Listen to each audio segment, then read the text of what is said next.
What effect does the tide have on your life?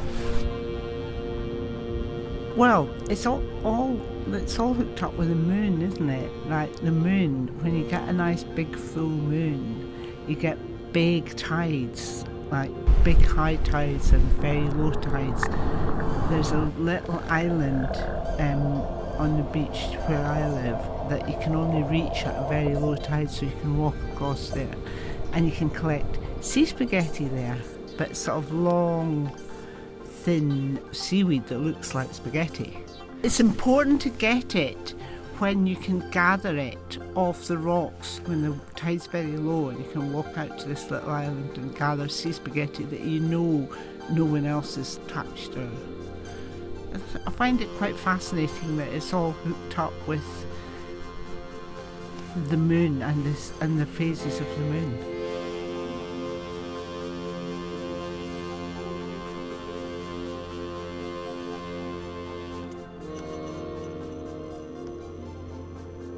Well, whenever I'm going pier jumping, sometimes if it's high, I might be able to jump. If it's not, then I can't jump because then I'll get hurt. And also when I'm at the beach, sometimes if the tide's far away, it'll take longer to get to the beach and back, meaning it's harder.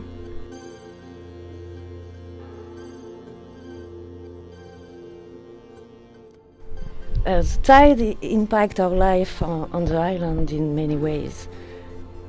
First, it's like the proper clock of the sea. It's like the breathing of the sea for me, like when it inspire and expire. Inspiration, expiration.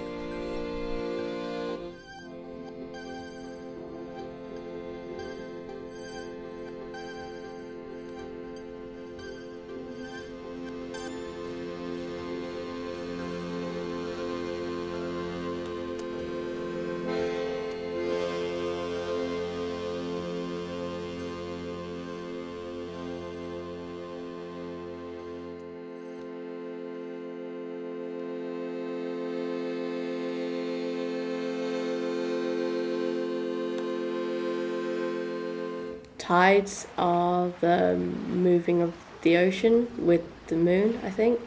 Tides are when the sea goes in and out. The tides are affected by the moon, how with gravity kind of pulling it in and out. It's to do with the moon. So if there's like a full moon, then it's going to be a really high tide. Quite like finding the shells that have like the red and then they've got the white spots on. I quite like finding little shells like that. Sometimes we find like bottles. Nice clams and seaweed. Well, lots of orange wellies. There's been a whale once or twice. The best thing I've ever found is a huge whalebone. Once I saw a big crab shells and crab nipples. We look for fishes and crabs. We find them a home and make them one so they can live. We name them fishes' names, and one of them was called Fishington 72. It just bited at everything. Like one of those like shells, when you get like the shells but they're like the full ones. The ones that open. Well, sometimes it's like kind of lumps and it makes like the sand patterns. Like wing lines and footprints and stuff. It's like kind of wavy kind of lines. And then it pushes the seaweed up as well. The tide brings in some rubbish sometimes. You have to be careful that you don't get too far out if the tide's coming in. And if you're on a rock or something, you don't want to get stranded. And there's lots of currents. They pull you to like the left or right. If you want to like go jumping off something like pier jumping, then you need to make sure it's high tide. I think Dad uses magic seaweed.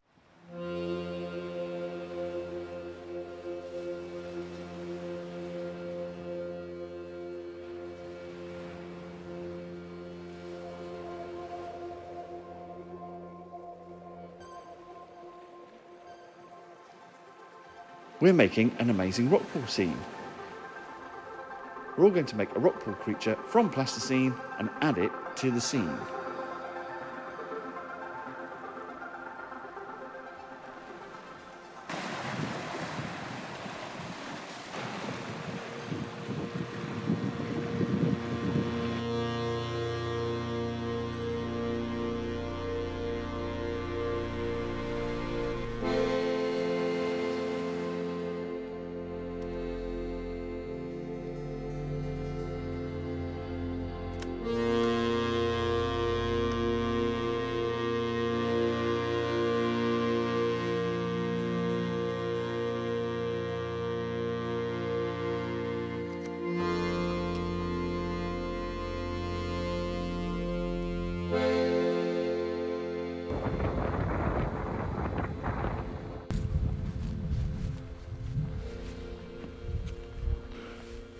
So where did you discover it?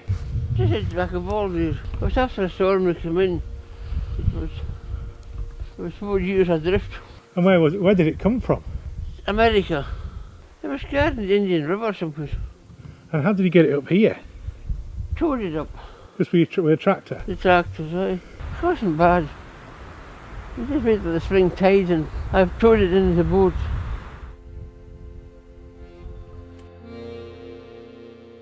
We're at Hynish, the Historical Centre in Tiree, and I've got a couple of things that have been washed up on the shore here. This is a sea bean. These are quite common. You probably find 1 or 2 a year. They come from South America. They're a liana, and it comes all the way on the Atlantic currents to Tiree. So that's a sea bean. And the other thing that we get from time to time on Tiree is a coconut. So this comes from the Caribbean. Tiree seems to be on a particular branch of the North Atlantic drift that seems to come straight to the southwest end of Tiree, so we get quite a lot of this.